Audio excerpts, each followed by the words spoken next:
1월 25일입니다. 누가복음 8장 40절에서 56절까지 말씀입니다. 오늘 본문은 12라는 숫자와 관계가 있죠. 12년 된 혈루증을 앓은 지 그 여인이 고침받은 사건, 그리고 12살 먹은 어린 딸이 예수님께서 그 죽은 딸을 살려주신 사건, 두 사건이 이제 이렇게 겹쳐 있습니다. 자, 예수님께서 이제 야이로라고 하는 회당장의 딸이 죽어가고 있다는 소식을 들으시고선 부랴부랴 이제 그 집으로 이제 가십니다. 그런데 사람들이 많이 있었기 때문에 그들이 쫓아옵니다. 그래서 밀어다요, 예수님을. 그랬기 때문에 그냥 밀려서 가고 있던 중인데, 그 많은 군중들 가운데 12년 동안 혈루증을 앓던 여인이 있었어요. 그 참, 그동안 모든 재산 다 이렇게 이 병원 저 병원 찾아다니지만 돈 쓰면서 다 날렸어요. 병을 의사 선생님들이 고치지 못했어요.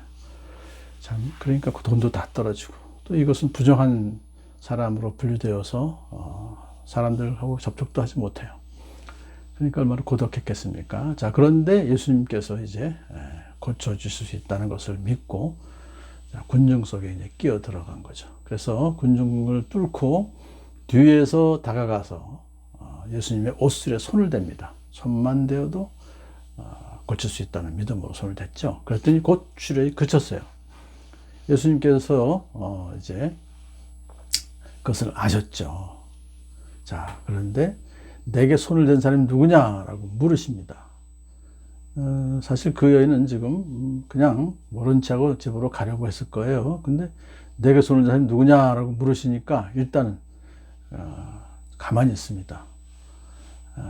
베드로가 아니 뭐 이렇게 많은 사람들이 도대체 누가 그랬겠습니까? 이렇게 이제 또 말했어요. 그렇지만 예수님께서는 재차 능력이 나에게서 빠져나갔다 이렇게 하니까 이제 예수님 확실하게 이제 알려고 하시는다. 다 아시죠? 그 여인인 거 다 아시는데도 불구하고 이제 일부러 뭔가 목적이 있으시니까 나와라 이거죠.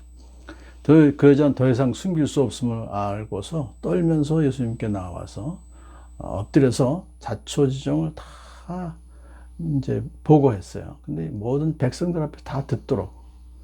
그러니까 예수님께서는 그 여자로 하여금 자기가 참 앓고 있던 병이 나았다는 것을 이제 공식적으로 이렇게 잘 여러 백성들에게 알림으로써 하나님께 영광을 돌리게 하는 게 있어요.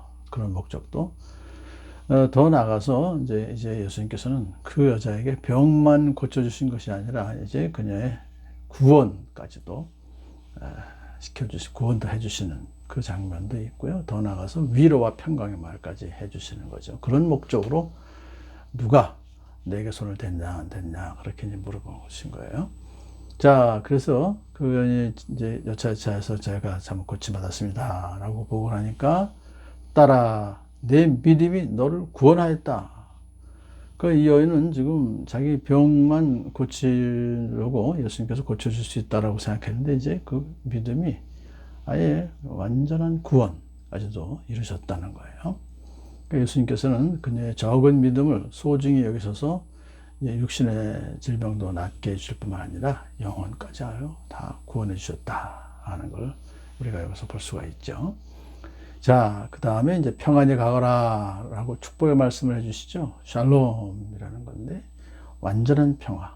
그러니까 영혼과 육신의 평강을 이제 누리고 다시 너의 삶의 터전으로 돌아가거라 하고 회복에까지 이제 축복하시는 것입니다. 자, 이렇게 이제 지체가 됐죠. 그런데 그 지체되는 동안에 야이로 딸이 죽었다는 소식이 이제 들려와요. 주님 따님이 죽었습니다. 선생님을 더 괴롭히지 마십시오. 이 말을 들은 예수님은 회당장에게 이렇게 말씀하시죠. 두려워하지 말고 믿기만 하여라. 딸이 나을 것이다. 사실 이 회당장 야이로는 지금 예수님을 빨리 집으로 모시고 가야 되는데 그래도 이렇게 한 여인이 불치병도 낫게 해주셨으니까 집으로 예수님 모시고 가기만 하면 내 딸도 낫겠다. 그런 이제 소망을 가졌었는데 뭐 딸이 죽었다고 하니까 그냥 절망에 빠졌겠죠. 예수님께서는 그걸 아시고 두려워하지 말고 믿기만 하라. 이 말은 네가 나한테 올 때에 딸을 낫게 해주시겠다고 믿었던 그 믿음을 다시 회복해라 하는 거죠. 자, 그러니까 상황이 너무너무나 지금 좀 절망적인 상황에 빠졌잖아요. 그럼에도 불구하고 하나님의 능력을 의심하지 말고 하나님을 의지하고 신뢰하는 믿음을 계속해서 가져라 이거죠. 자, 이제 예수님께서는 세 제자와 함께 야이로 집에 들어가셔서 이제 고치려고 살리시려고 들어가셨죠. 근데 사람들이 모두 울며 슬퍼하고 있었습니다. 유대인들의 장례식에는 모인 사람들이 이렇게 같이 통곡하는 습관이 있었어요. 풍습이 있었어요. 그래서 예수님께서는 그들에게 울지 말아라. 아이가 죽은 것이 아니고 잔다. 이거 자고 있다. 하하, 참. 분명히 그 아이가 죽었기 때문에 자기들이 이렇게 지금 통곡을 하는데도 불구하고 예수님은 죽은 것이 아니라 잔다 그러니까 비웃는 거예요.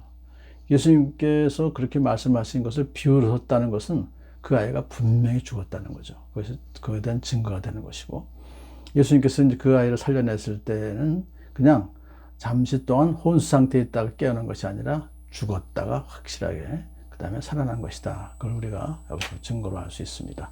자, 예수님은 죽은 아이의 손을 잡으시고 이제 아이야 일어나라 하고 명령하십니다. 그러자 그 아이의 영이 돌아와서 아이가 곧 일어났습니다. 죽음이라고 하는 것은 영과 육신이 분리되는 것을 말하는데, 영이 떠나갔다가 다시 이제 육신으로 들어와서 살아나게 되는 그런 역사가 일어나게 된 것입니다. 자, 예수님께서는 근데 그것으로 끝나신 것이 아니라 먹을 것을 주어라 에게 그렇게 또 명령하세요. 참 여기서 우리가 알 수 있는 것은 뭐냐면은 나는 양들이 생명을 얻고 또 넘치게 얻게 하려고 왔다. 그러셨잖아요. 예수님께서. 그러니까 생명만 이제 구원만 해주신 것이 아니라 그에게 필요한 것까지 다 밥도 챙겨주시고 또 그 아이에게 필요한 것들, 필요한 것을 다 챙겨주시는 예수님의 그 사랑과 자상하심을 여기서 우리가 또한 확인할 수가 있는 것입니다. 오늘 본문에서 12년 혈루병 앓던 여인이 살아났고 병이 치유가 되고 구원받았고 또 12살 된 아이가 죽었다가 다시 살아나서 다시 이제 아버지 품에 안겨주는 그 아버지는 얼마나 기뻤겠습니까? 그 여인과 그 아버지 또 주변에 많은 사람들이 예수님으로 인하여 기쁨을 회복하였던 것처럼 우리 모두가 예수님으로 인하여 기쁨을 회복하는 저와 여러분 되길 간절히 소원합니다.